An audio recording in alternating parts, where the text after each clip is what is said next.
Hi everyone, it's Justine here from House of Mahalo. Good to see you. So today I'm going to be working on a pocket or a couple of pockets for my fairy journal that I've been working on recently. And this first idea is inspired by something I saw on Mandy's channel.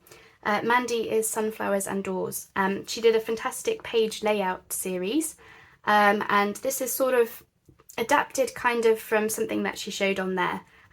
As always, I will link the original video down below so you can see what I was actually inspired by.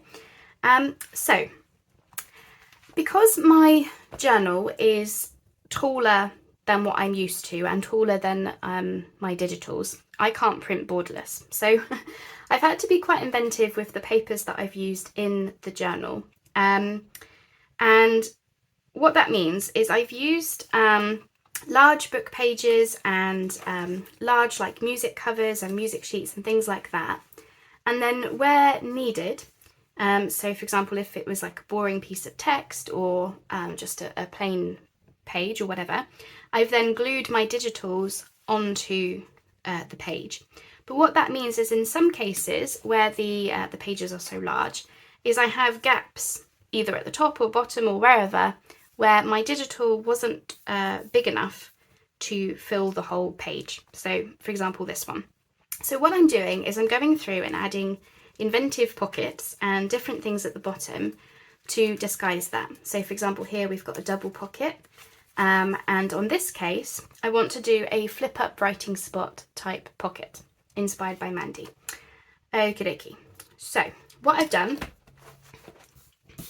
is I've got some scrapbook paper and it's got this really gorgeous fairy door, or what I consider to be, that could be a fairy door, couldn't it? So this is from Crafter's Companion, and it's their, I think it's their Secret Garden paper pad.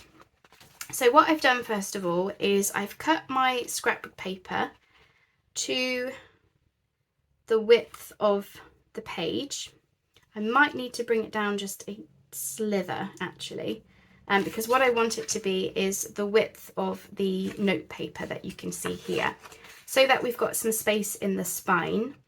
So I'm just going to take off a tiny slither and then I'll be right back. Okay, so the first thing that I want to do is I want that fairy door to be the focal point of the whole piece. So what I think I'm going to do is have it so that my score line is about there, so that it would look something like that. So, for want of a better way of doing this, I'm just gonna go to wherever that would be. So what's that? I think it's about there. Yeah, that looks good to me. All right. And then we're just going to fold that over where our score line was.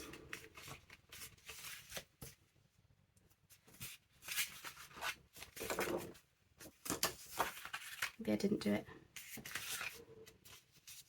There, got it. I just couldn't see what I was doing. Sorry about that. It's the postman and my dog goes absolutely ballistic when the postman comes. Okay, so I've just folded that over then. So we have our nice fairy door image. And what that means is I can then cut this bottom off. So I'm just bringing that in. I'm actually going to do it. I'm actually going to take a slither off the side just to make it even.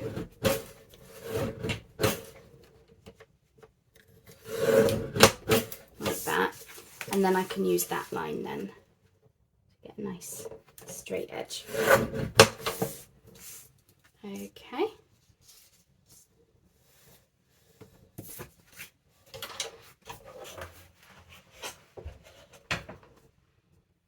Cool. So that's what we have at the moment. So this will flip up and then we're going to have some writing paper in there. I just want to check that we are the right size for my page. So let me just have a quick look. Okay, so we're going to be somewhere there, and yeah, perfect. So what I was trying to do is basically just hide the fact that it doesn't go the whole way down the paper. So we're going to have something like that, and obviously I'll ink the page and everything. So I'm going to glue this on 3 sides, and we're going to have a pocket here, and we're going to have a flip up. This will flip up. We'll have some note paper here, and possibly something on there. I haven't quite decided yet. But what I also want to do is follow Mandy's video and have a kind of a policy closure. So let me just move this out of the way, because we don't need that now. We know our pocket is the right size. Okay, so here's what I'm thinking. So we need to attach our policy closure. Now I didn't want to, so as part of this picture I didn't want to cover anything up. If this was just plain scrapbook paper, say it was more like this, you could have your circle policy closure in the middle there and not have anything to worry about. Because mine is part of a picture, me being me, I was thinking about ways that I could use the keyhole as the closure. So I'm thinking, if I had like a door knocker type brad, then I would have used that. I don't have anything like that. So what I'm actually going to do is do a policy closure and try and match my circles to the picture. So that's what I'm going to do, and hopefully it will work out all right. It's very typically me, this type of thing. It's just how my brain works. Because I thought with it being a flip up spot, it's almost like you're opening up the door, almost abstractly, to get to the writing spot. So that's what I'm going to do. So I've got 4 circles. They're all cut from the same offcut. So yeah, just this piece. And of course one of them is, I've made it so that it's going to match exactly with that keyhole. Okie dokie. So the first thing that we want to do is glue the keyhole one onto another of these pieces, just to give them extra strength. That's the only reason that we're doing that. Okay.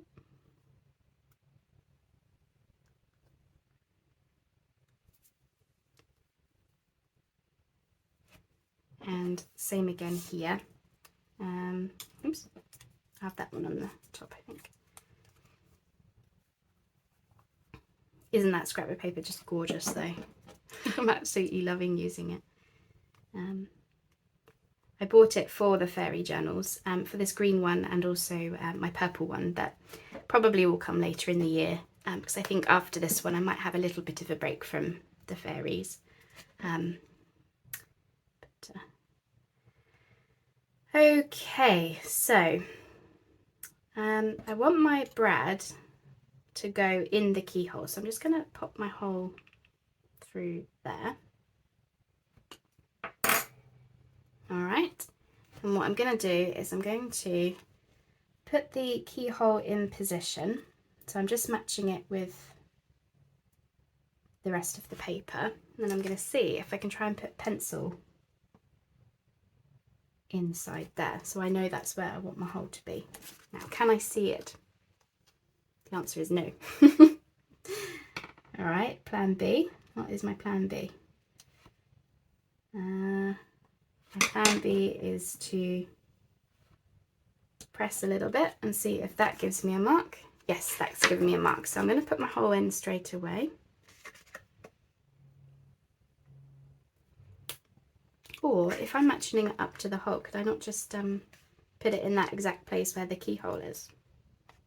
That would make more sense, Justine. So in theory, it should be like this. Okay, I'll just do a little hole, and then if it's wrong, we can always readjust it.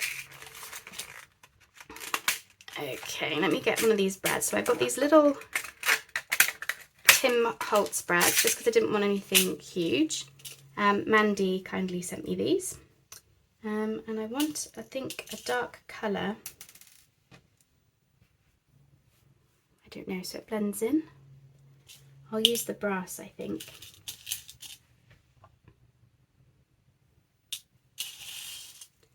Okie dokie. So I'm going to put the brad through my top circle.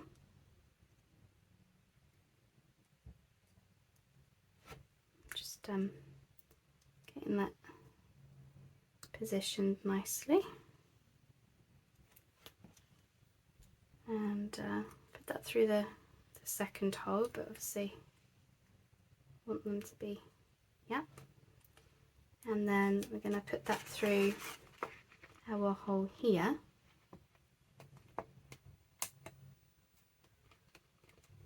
Which could be a little bit bigger, but there we go.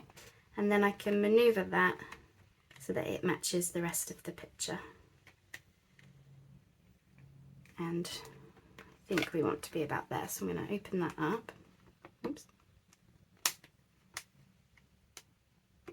I'm not worrying about these brad legs just yet. We can cover those.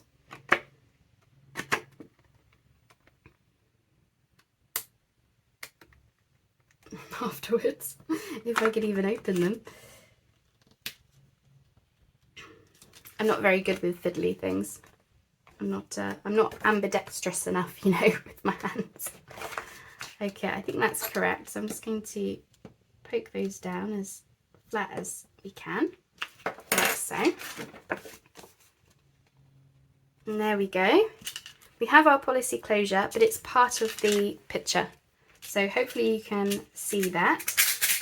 I thought it was the best way that I could think to do it, to not take away from that fairy door whilst still having the useful policy closure like aspect to the piece, like in Mandy's video. So I think that's worked pretty nicely, actually. Yeah, I think that's worked really quite nicely. All right, first job is complete. Okay, so what we're going to have is I'm using some green embroidery floss, and I've got a key also sent from Mandy in some happy mail, because I was kind of thinking we could have this hang around. So I think the easiest thing is I will put this in here. She says if I can get in there, just need to get in between each circle. Just open them up a little bit, like that. All right, so I'm going to thread my key in, she says. Why am I having so many problems? There we go. Okay, I got it. Right, but we don't want it that way. We want it this way. I never make life easy for myself, do I? But in the pursuit of what we want, we just make things work for us. Okay. All right, so where do I want you to be hanging then? Because I kind of wanted it to be like the key is the key for the magic gate, you know. I'm just trying to decide where I would want it hanging. How far down? Would I want it hanging out of the book, for example? Is it okay that that's kind of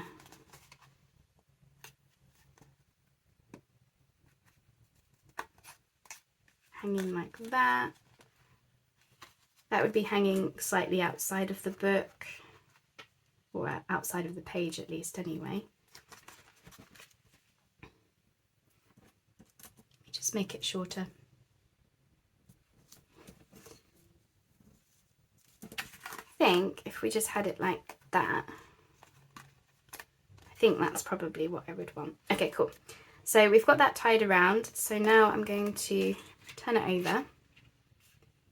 All right, and I'm grabbing some framers tape. This is just really strong tape, so it's perfect for things like this. And now bearing in mind I still haven't added my papers yet, so I'm giving it a little bit of a flex just here. And then, oops.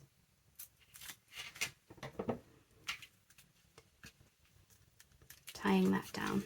I want it to be as flat as possible.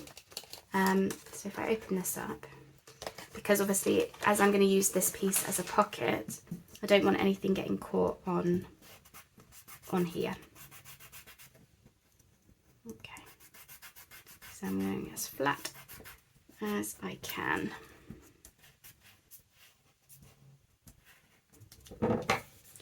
And then just going to cut that off. I've probably got too much thread. But at least this way, if I suddenly make the notebook really fat, I can always pull some of this tape off and use some more of the thread if needs be, you know. So I was thinking if I cover that with the tape, then when we come to use it as a pocket, obviously we'll be sliding things down there. So I think that is nicely in flat. And then obviously this will come up around like so. Like that. Okay, we're looking good.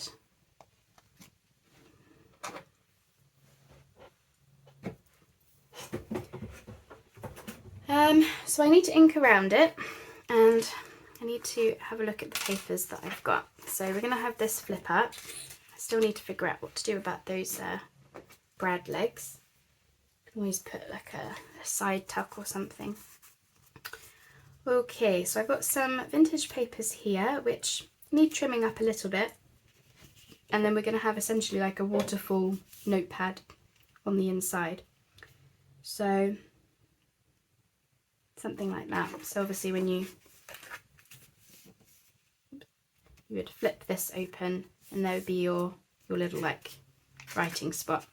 So I'm going to get these trimmed up and inked around everything, and then I'm just going to do a sewing line across the top there just to keep them all together, and then I'll be back. So I'll only be 2 secs for you. Okay, here we are, all stitched up. Now you don't have to do the stitching, you could just glue these together or washi tape them together or some other means like that. I just like the look, and it's nice and easy because I have the machine.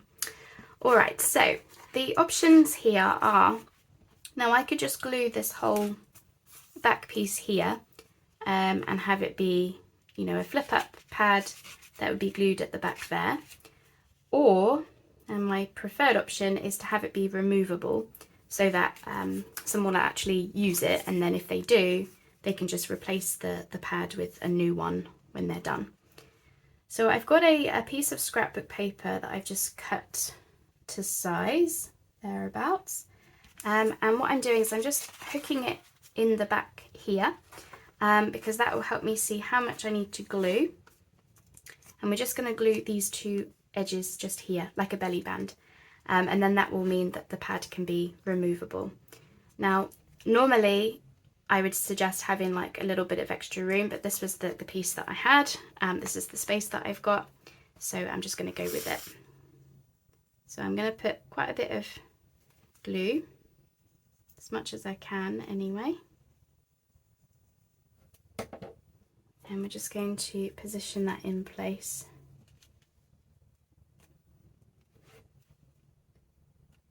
Like so. And then we'll have a little removable pad like that. Alright, so I'm just going to, I think I've got some overhang, the tiniest bit, so I'm just going to chop that off. I can see what I'm doing. Oops. Oh, that's just come on. Oh, Justine, you need to wait for things to dry before you start tipping stuff upside down. Okay, right. Plan 2, let's put that back in. Yeah, that was me being impatient, I think, especially because I'm only using tacky glue. Right, should we try that again? Okay, right, let's try that again.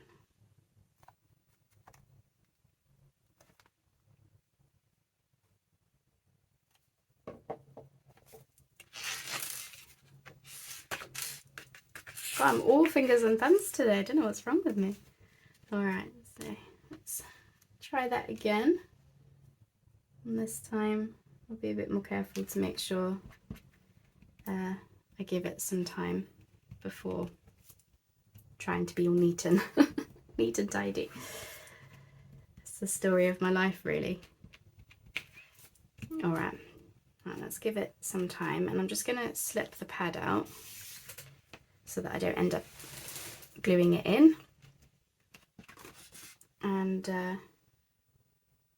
just make sure that is nice and straight. There we go. So we just basically have a little belly band that we can slip the notepad in and out of. Right. Dare I risk turning it upside down? Okay, let's just trim that off. It was literally like the tiniest bit, and yeah, very me to want to get rid of that, but there we go. All right, so we have that. So once that is dry and ready, I'll be able to slip that pad back in there, and this will then close up, and then I will glue it on 3 sides in my journal. So I would glue it here, here and here, just on this back edge, and then the whole thing will be a pocket on my page. The only thing I do need to figure out now is what to do about these little brad legs. Okay, so I think what I might end up doing is I'm tempted to put a side tuck in there, like so. You could just cover that with, you know, some tape or some a circle of scrapbook paper or something, but because mine it's not in the middle, mine's off to one side and it looks a bit odd. I think I'm going to put a side tuck in, and then it's just an extra pocket for, you know, some little tickets or little ephemera or something. So I think I prefer that edge, so I'm just going to make a mark as to where I want to be. So again, just going to leave a little bit of a border, and you would want to come about here. All right, so I'm just going to chop my bottom. If I can see my mark, I've lost it. Where is it? There it is. The lighting is not the best this morning, so I'm actually struggling to see what I'm doing a little bit. There we go. Alrighty, so if we have that in there like that, yeah. And I'm going to put a little thumb notch in it.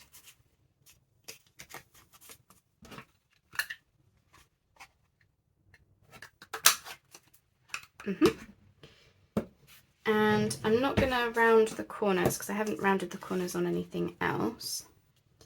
Now the only thing I do want to do is put some tape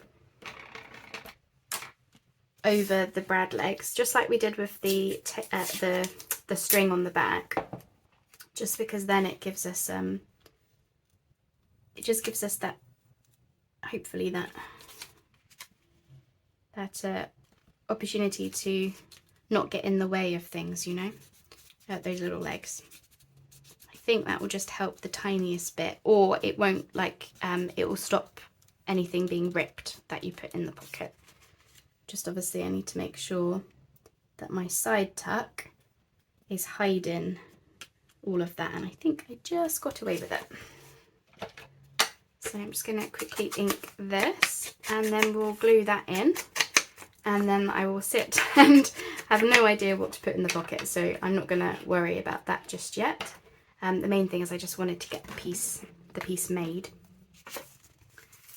So if we do that, so I'm just going to glue the 3 sides.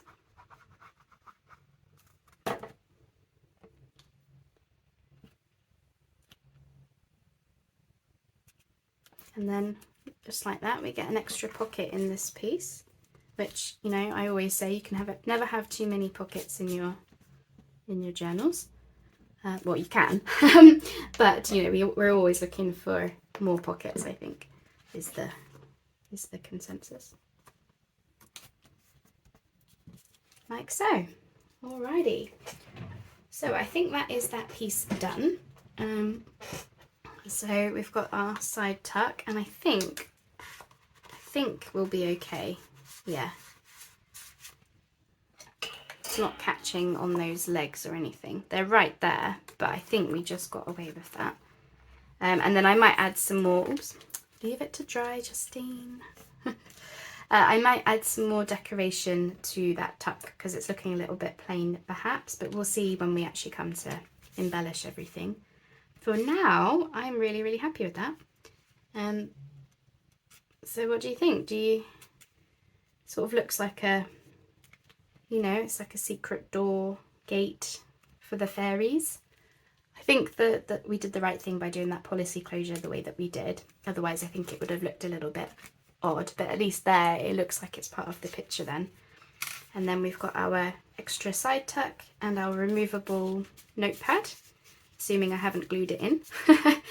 And yeah, you can always put something else in the back there. An extra writing spot, a little pocket, a bit of embellishment, something like that. Alright, so that is that piece. I'm just going to have a look at the time to see if we've got any more time to do anything else today or whether that will be it. So it'll just be a second. Okay, so it's been about 20-25 minutes, so I think I'll leave it there and just stick with the one piece. So as I mentioned, that's going to go into my journal as a pocket itself. So we are going to be just here. Oh, that looks so cool. I love that. I really love that. So yeah, the whole thing is going to be a pocket. It doesn't have to be, I could just glue it straight down, but I think I like the idea of having that. And then you can still do all this writing here if you wanted as well. So yeah, I'm pretty happy with that. So yeah, I'll leave it as that. The only other thing that I was going to do today, which I'll just do off camera because it's not terribly exciting, was I was going to make another torn pocket. So I will just show you. So I've got this page here, which I wanted to cover up this writing at the bottom, but I didn't want to cover up the trees at the top. So what I'm going to do is I'm going to do a double torn pocket. So basically following these lines just to cover that bit up. So what that will look like is, just in case it gives you some ideas, you know, I've got one in the front here somewhere. Here it is. So basically it's 2 torn pockets. So you've seen me do these torn pockets a few times now. It's quickly becoming one of my favourite pocket ideas, where we've got a pocket here and a pocket in the back. So, you know, here and there. So I'm going to do something similar on that page I've just shown you. Essentially what I like to use is either the same scrapbook paper, different parts of it, or the front and back pieces, depending on what look I'm going for. And again, similar to what we've just made, the whole point of me doing that is just to cover up where my digital doesn't quite go the whole way down. So I'm just sharing that in case you've got a similar problem. But for now, I will leave you with this idea inspired by Mandy from Sunflowers and Doors, which is essentially become our sort of, I don't know what to call it, a secret door, fairy door, flip up writing space, tuck spot thing. I will come up with a better name, but yeah, essentially that's what we've made today. So I hope you enjoyed that. I really like how it came out. I just need to work on that policy closure a little bit just to make it a little bit easier to get in. So I'll just sort of lift it up a little bit and such like, just play around with it a little bit. But I'm really glad that I went with that idea because I think that just morphs in nicely with the picture. And of course we've got our key to the gate. So yeah, I will leave it there. Thanks ever so much for joining me. I hope you feel inspired. And as always, I'll catch you on the next video. Bye bye for now.